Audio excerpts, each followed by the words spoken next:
La primera de ellas está en primer libro de Samuel, capítulo 30, versículo 6. Primer libro de Samuel, capítulo 30, versículo 6.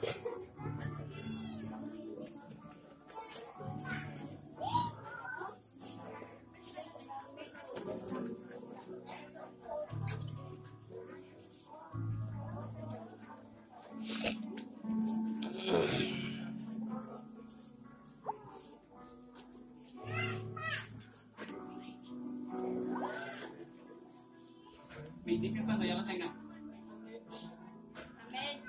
Vamos a leer dos citas. Esta es la primera. Es la historia que vamos a ver el día de hoy. Esa es la palabra. Y David se angustió mucho porque el pueblo hablaba de apedrearlo, pues todo el pueblo estaba en amargura de alma, cada uno por sus hijos y por sus hijas. Mas David se fortaleció en Jehová, su Dios. La segunda cita que vamos a ver está en Zacarías capítulo 9, versículos 11 y 12. Esa es la palabra de Dios para nosotros el día de hoy. Aleluya. ¿La tienen? Zacarías capítulo 9, versículos 11 y 12.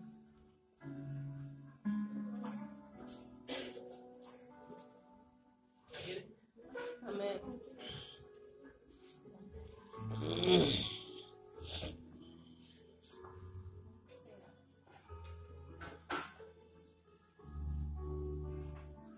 Zacarías 9, versículos 11, Zacarías capítulo 9, versículos 11 y 12. Escrito está: y tú también, por la sangre de tu pacto, serás salva. Yo he sacado tus presos de la cisterna en que no hay agua. Volveos a la fortaleza, oh prisioneros de esperanza. Hoy también os anuncio que os restauraré el doble. ¿Cuánto? El doble. Aleluya. Vamos a orar a Dios en esta mañana. Señor Jesús, nos postramos delante de ti. Trae palabra de pueblo. Habla nuestros corazones. Quita toda perturbación de nuestra mente. Y hacemos nuestras estas promesas que nos das el día de hoy. Te lo pedimos en el nombre de Jesús. Amén. Ocupen su lugar.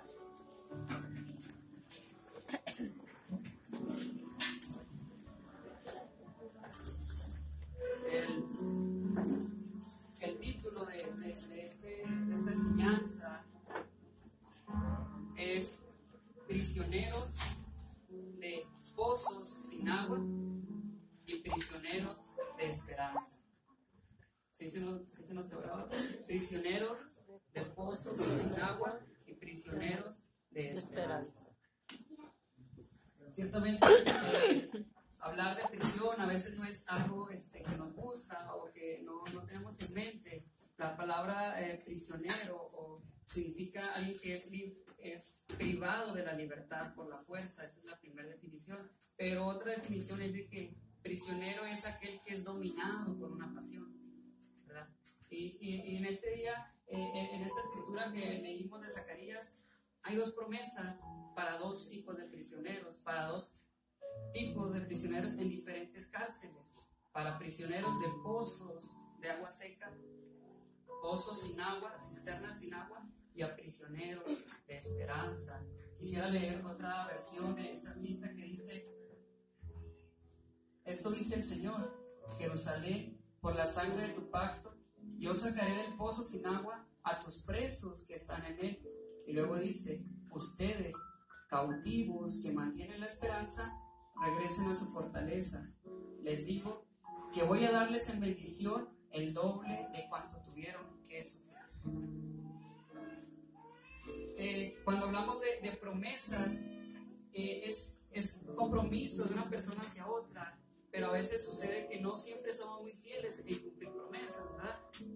Pero cuando hablamos de promesas de Dios, dice la Escritura que las promesas de Dios en Él son sí y amén. Amén. Hay una parte de la Escritura que días semanas pasadas me quebrantaba, porque de las promesas que Dios le hizo a Abraham, cuando le promesa de un hijo, después lo tiene, después se lo pide el sacrificio, hay una parte que dice que Dios le juró a Abraham, así como lo oye, Dios le dijo a Abraham, te juro que te voy a bendecir, te juro que te voy a multiplicar. Gloria a Dios, aleluya. Dice, el hombre jura por alguien mayor, dice, pero Dios, no teniendo por qué jurar, dice, juró por sí mismo, dice, para demostrar a los herederos, es decir, a nosotros, ¿verdad? Que estaba garantizado que él no iba a cambiar nada de la promesa que hizo Abraham. Y las promesas, prometer, dijimos, es comprometerse con algo, pero jurar es poner a un testigo de por medio para garantizar que yo voy a cumplir. ¿Sí? Pero Dios, como les dije, escrito está, las promesas de Dios son en el sí y en el amén. Ahora, vamos a ver las promesas que Dios tiene para estos dos tipos de prisioneros. La primer prisionero que vamos a ver es a los que están en pozos sin agua o cisternas sin agua. Pero vamos a ver primero qué es la cisterna sin agua, ¿verdad? En la antigüedad pues no tenían el agua potable como la tenemos ahora, que abrimos la llave, nos bañamos o para los trastes, para lo que sea. No. En aquel entonces, para obtener el agua tenían que cavar pozos, ¿verdad? Y quien tenía un pozo era alguien que tenía bendición. Tener un pozo de agua representaba bendición, representaba abundancia. ¿Por qué? Porque no solamente el padre de familia garantizaba la sobrevivencia de su familia, sino que garantizaba el alimento, ¿verdad? Porque había agua para regar, agua para darle a sus animales, es decir, había alimento, había vida, ¿verdad? Pero pozo sin agua es lo contrario. ¿Para qué me sirve un pozo si no hay agua? Escasez, ¿verdad? Y vamos a ver a prisioneros que estuvieron en cisternas sin agua, en sentido físico y en tercer lugar en sentido espiritual. El primer ejemplo de alguien que estuvo en una cisterna con agua fue José. Dice que sus hermanos por celos y envidia lo arrojaron a una cisterna sin agua. La cisterna o el pozo sin agua representa la soledad, porque José clamaba y sus hermanos estaban comiendo pan. Cisterna sin agua representa la amargura, porque en ese lugar hay animales ponzoñosos que solamente traen palabras a la mente, soledad, tristeza. Los que están en el pozo sin agua son los que gritan y sienten que nadie los escucha, que nadie comprende sus lágrimas, que nadie comprende por lo que están pasando. Eso es preso de cisterna sin agua, presos de la amargura, de la aflicción. Y otro ejemplo, José estuvo en esta cisterna sin agua por causa de los celos de su hermano, no era su culpa. Otro que estuvo en cisterna sin agua fue el profeta Jeremías, por predicar la palabra de Dios. Él les dijo: entréguense a los de Babilonia, porque la ciudad va a ser entregada en sus manos, va a ser quemada. Si quieren salvar su vida, váyanse de su lado. Y el rey y el pueblo no le creyeron. Dice que lo tomaron, le pusieron sogas y lo bajaron a una cisterna sin agua. Dice, la cisterna no tenía agua, pero sí tenía cielo. ¿El cielo qué es? Es lo que se forma en los estanques de agua, ¿verdad? En los arroyos, en los diques, ¿verdad? Ese es el lodo. Pero dice que esa cisterna estaba en el patio de la cárcel, es decir, imagínense lo que había en ese pozo. Era un pozo de suciedad, era un pozo de inmundicia, ¿verdad? José estuvo en el pozo no por su culpa, por el propósito de Dios, así como Jeremías. Pero a veces nosotros estamos en pozos de inmundicia. Estar en un pozo sin agua a veces es estar en pecado. Dice que Jeremías se hundió. Eso es estar en pozos sin agua, lejos de Dios, sin poder clamar a Él. Pero para ellos es la promesa también. Dice: yo sacaré tus presos de cisternas sin agua. Gloria Dios a Dios, promete liberarnos, ¿verdad? Porque Jesús vino a liberar al cautivo, a proclamar libertad y apertura de los presos. Esa es la promesa. Y las promesas de Dios son sí y en Él, amén.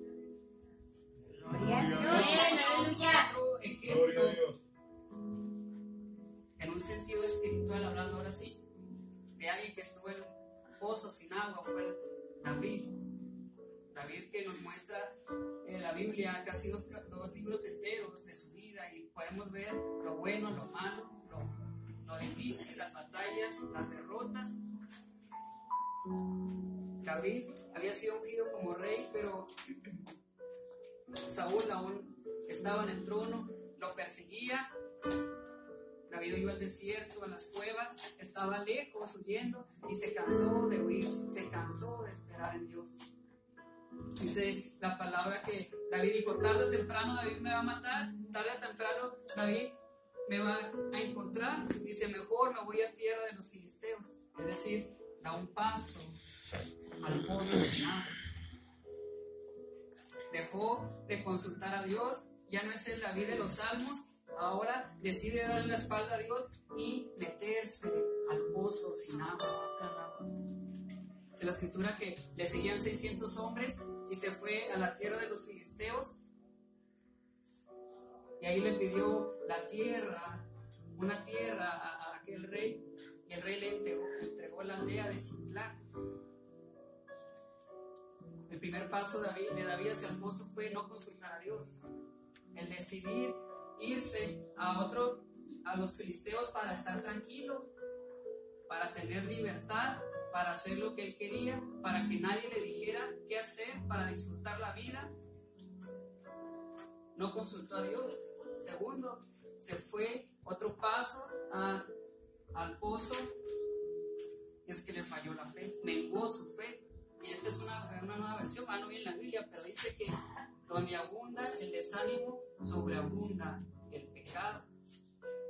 ¿Por qué? Porque si yo no busco consuelo en Dios, yo voy a buscar consuelo en otra cosa, en el pecado nada más. Y así fue David. David le menguó su fe, vino el desánimo, vino el desaliento y se hundió en el pecado. Se hundió, cayó en el pozo, en la cisterna sin agua, en donde está dominado por los pensamientos, y donde entró en David un espíritu de mentira, de engañarse a sí mismo, porque Dios no puede ser burlado. Se engañaba a sí mismo. Dice la escritura que David le mentía al rey, le decía que atacaba a los israelitas, pero no era cierto, y el rey le creía. Le decía que iba a atacar a los israelitas, pero atacaba a los enemigos de Israel. Es decir, y para que el pueblo, y para que el rey no se diera cuenta, dice que aniquilaba todo, no dejaba nada con vida. Es decir, para tapar su mentira, derramaba sangre. Entonces iba una mentira tras otra mentira, engañándose a sí mismo, pensando estar tranquilo, pero imagínense la conciencia que tenía. Dice la escritura que llegó el momento, ¿verdad?, que el rey le tuvo confianza al rey David, y llegó el momento que se prepararon para ir a una batalla contra los israelitas. Le pide a David que sea su guardia personal, es decir, que vaya a la retaguardia de los soldados cuidando del rey, la posición más honorable para el soldado, cuidar al rey. Y entonces dice que los filisteos empezaron a pasar revista, es decir, empezaron a contar lista de cuántos hombres eran, de quiénes eran. Dice que los filisteos llegaron con David y sus hombres y le dijeron: ¿quiénes son estos hebreos? Regrésalos, despídelos a su aldea. No sea que la batalla se vuelvan, contra ti. Gloria a Dios. Y decía: ¿no es este David el que le cantaban Saúl hirió a sus 1000 y David a sus 10,000? Esa es la pregunta más sarcástica que hace el mundo.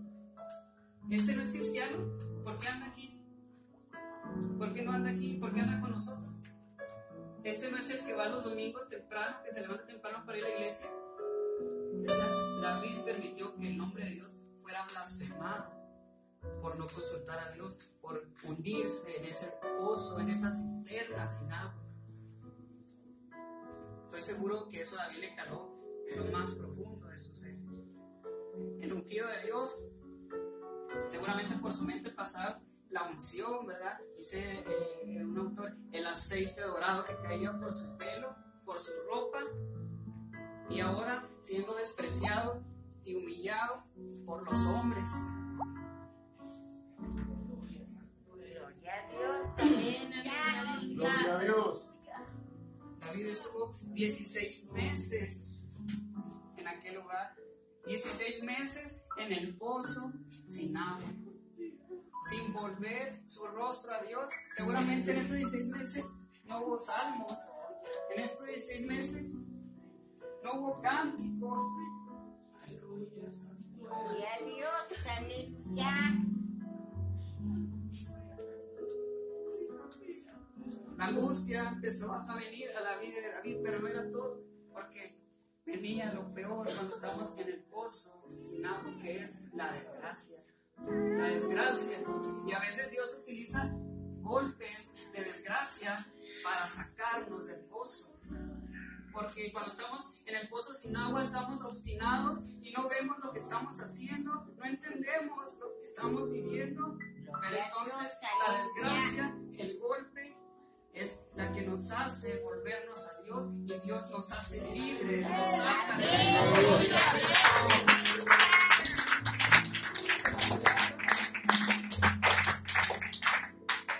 Que él regresó a su aldea y solamente empezó a ver humo, empezó a ver cenizas, porque la aldea estaba quemada, la aldea estaba sola, había sido asolada por los amalecitas que en sentido espiritual representa el pecado. Los había aniquilado, se habían llevado cautivos a sus mujeres, a sus niños, la comida, el ganado.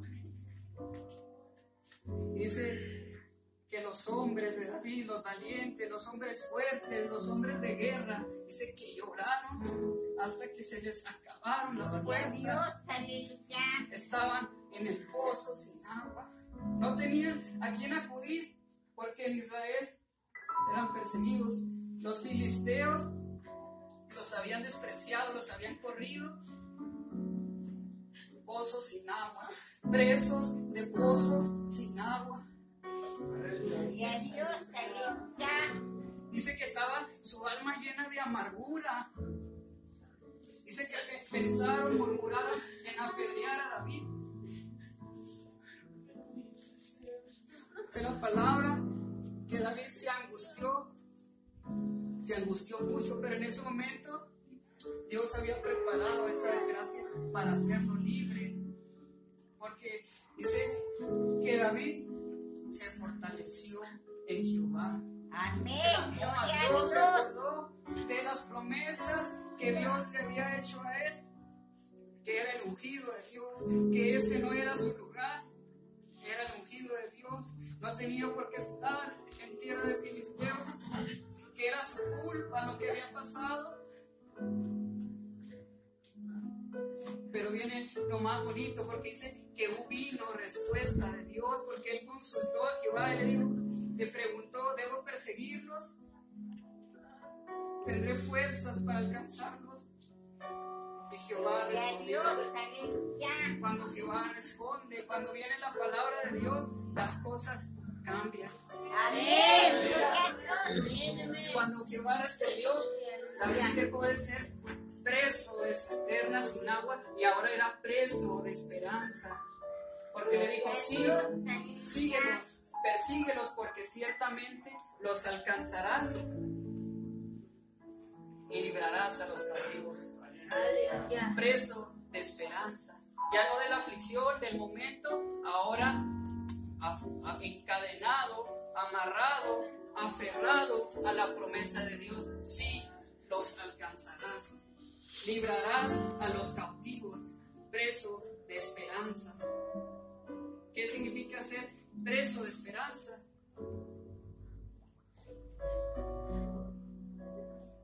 Los presos de esperanza son los que esperan con paciencia la bendición. Son los presos de esperanza los que están convencidos que Dios va guardará. Preso de esperanza es el que tiene siempre en su mente que Dios es más grande que la enfermedad. Que Dios es más grande que mi problema. Gloria a Dios, aleluya. Preso de esperanza es el que busca la palabra, es el que busca respuesta de Dios. Aun cuando no hay palabra, aun cuando no hay promesa, incluso, aun cuando David obtuvo rápidamente una promesa. Sí, los vas a alcanzar. Era no solo preso de esperanza, ahora era preso de fe. Pero preso de esperanza es, aunque no tenga palabra de Dios, yo sigo insistiendo, yo sigo pidiendo por mi matrimonio, yo sigo pidiendo por mi familia, así como Job, que decía, yo sé que mi Redentor vive. Yo sé que Él me va a librar. Yo sé que Él me va a escuchar.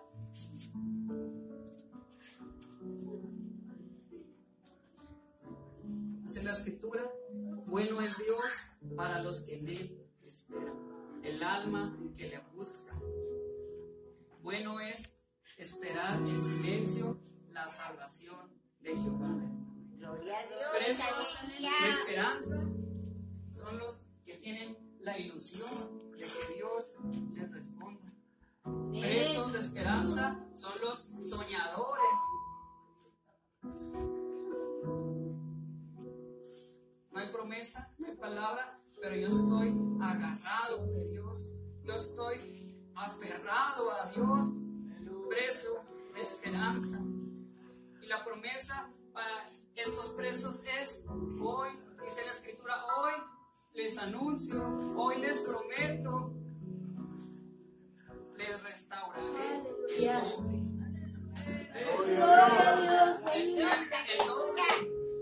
El doble. Un ejemplo de preso de esperanza, Job. Dios permitió que en un día se le quitara todo. Pero él decía, él era preso de esperanza, yo sé que mi Redentor vive y que al fin se levantará sobre el polvo. Amén. Preso de esperanza.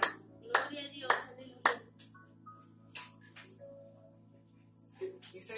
Dice la palabra que Jehová quitó la aflicción de Job cuando oró por sus amigos y le restauró el doble.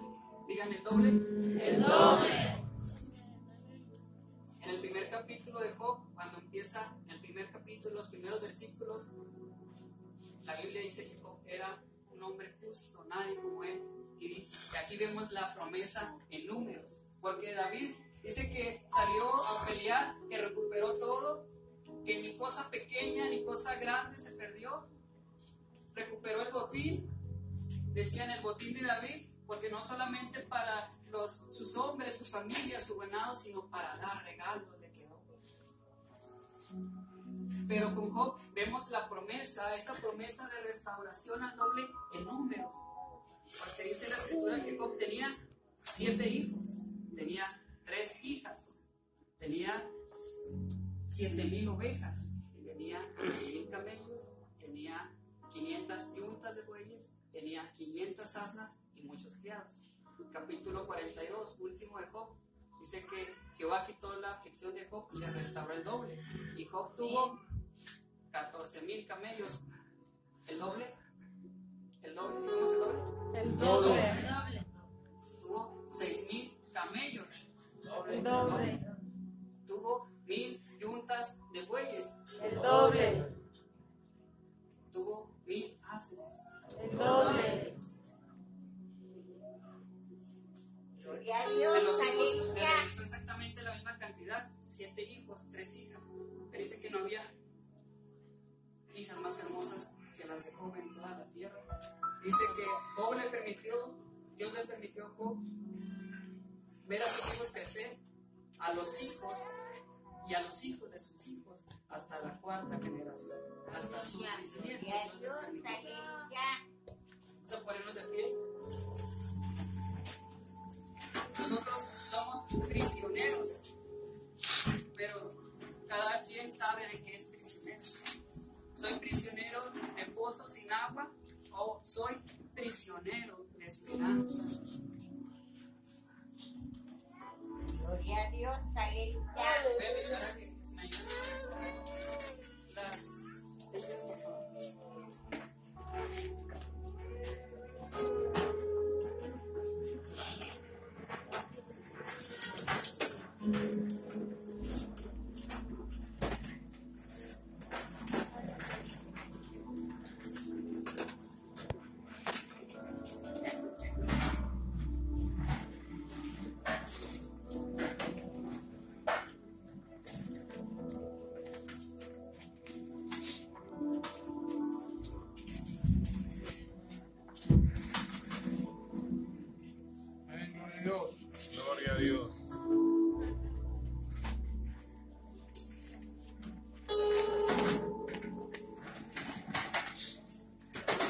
cisterna sin agua, la promesa es: los sacaré de su cisterna. Amén. Gloria a Dios. Aleluya.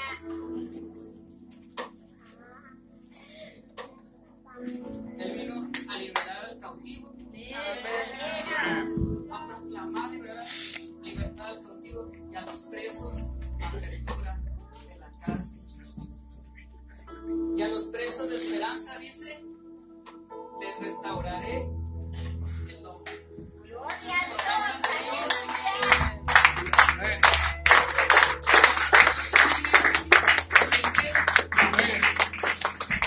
Dios. Gloria a Dios. Gloria a Dios. Santo, santo, aleluya. Vamos a levantar nuestras manos.